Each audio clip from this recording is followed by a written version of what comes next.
Aloha, it's Kim Julen with Finding Your Fiji, and I'm here doing your first weekly angel forecast. This is going to be for the week of June 1st, even though I realize it is June 2nd today. This will be for the week of June 1st through the 8th. And so, or is that right? Yeah, 1st through the 7th, actually, right? And so this is something that I shared with you that I would be doing when I let you know that I was concluding the monthly zodiac angel readings. And so this is going to be a forecast for everybody for this particular week. So it's an angel forecast. And I'm using today my regular deck, the Archangel Oracle deck, and so that is the deck that I'm going to be using, and I'm going to go ahead and shuffle and see what is coming through for us. So I am going to be doing a theme for the week along with some additional cards to give you an idea of what you need to know to help you navigate this particular week. So let's do this. We're going to draw the theme, and then I'm also going to draw the cards for the nitty gritty, as I like to call it, right? Okay, so our theme, oh, this is great.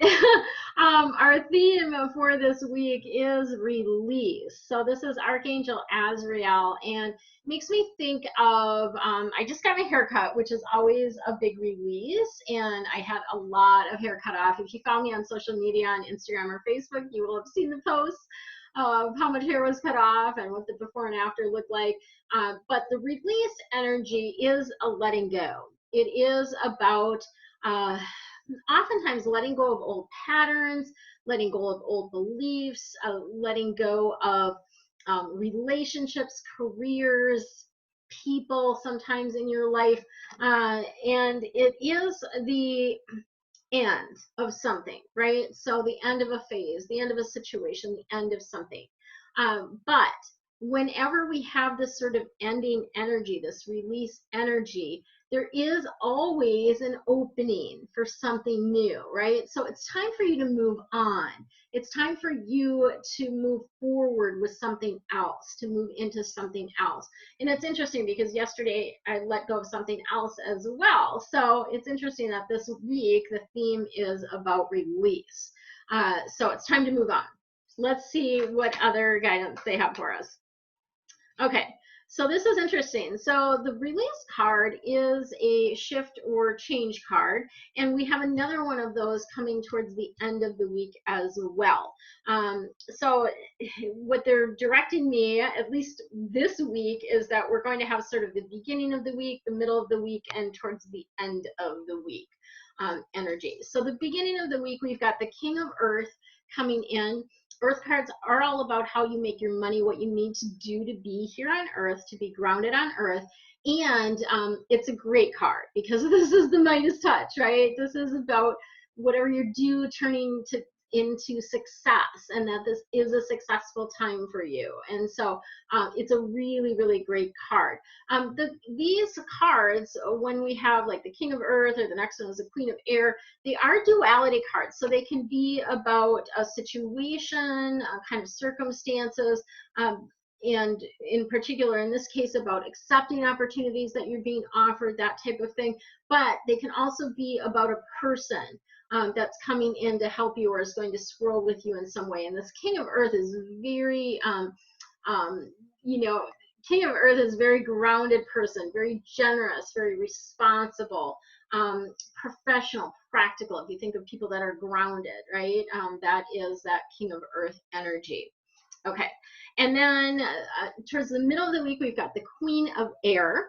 Air cards are all about the head, the intellect, what's going on upstairs. And of course, air people are much more thinkers, right? They're more think things through. They're more logical. They're more,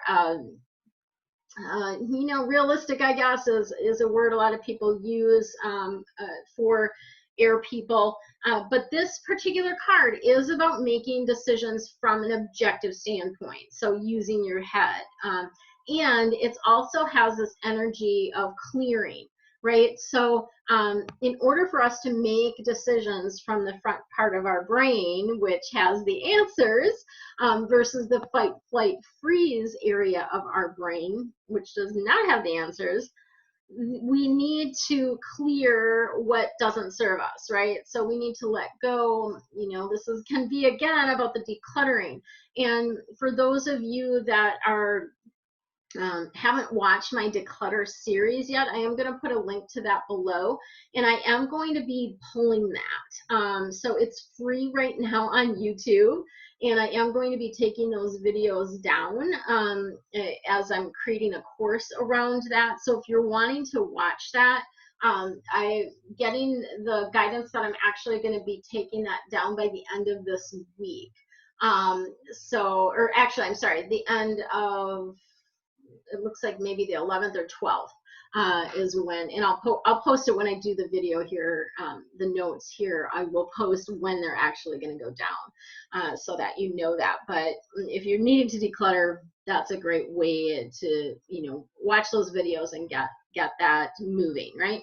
And it's also about seeing humor in things, right? So even when there's this massive heaviness that's going on around us, it's still we need to bring the levity, right? We need to bring the lighter energy, because that's how we're going to get out of this, right? We're not going to get out of this by wallowing in the heaviness. We're going to get out of this by bringing more light and more love to the world. And then the last card that we have for this week for you guys is the Strength card. And this is Archangel Ariel. And Archangel Ariel it's interesting because she came in, I did a little meditation before I started this, and I was feeling Archangel Ariel energy during that meditation. The strength energy is really about tapping in, obviously, to that inner strength, but it's also about letting go of judgments. So often we get in a place of judging other people, ourselves, circumstances. You know, I hear people saying, you know, this shouldn't have happened, right? And it's a bit of a denial of reality when you say that, right? Because when we talk in improv, we talk about yes-anding. And that is accepting what has happened, right? There's no sense in saying this shouldn't have happened, or, you know, this should have been done differently, that type of thing. It's accepting what is, and then now what? Now what are you going to do about it? What's going to shift now as a result of this? So it makes me think a lot of the whole George Floyd circumstances, right? And what can we do about this now? And the Strength card also brings in that forgiveness and compassion. So we're all operating from circumstances that we were raised in, things that have happened in our lives. We're all doing the best that we can in this moment. And I can tell you, you know, there are moments in time where my best has not been very good, right? And that happens, right? So if we can get to a place of forgiveness and compassion and love, because love is where the solution is, right? Love is where we're going to find the solution. So the more love we pour on things, the more that helps open us up to the actual solutions, right? So that's what we've got for this particular week. I'd love to hear your comments below, what you think of the new weekly angel forecast, and anything that resonates with you, you can share that as well. And if you're new to me, go ahead and subscribe to my channel. Make sure that you click on the bell so that you get notified when I post new videos. And if you're interested in getting more information from me about your own personal circumstances, I'd love to do private readings, and I would love to do a reading for you. You can use the coupon code ANGEL20 to save 20% on your first reading with me. And then also hop on over to Patreon and join me over there, because I'm doing angel message circles, Maui magic and meditation, and there's lots of good juicy stuff going on over there as well. So much love and aloha.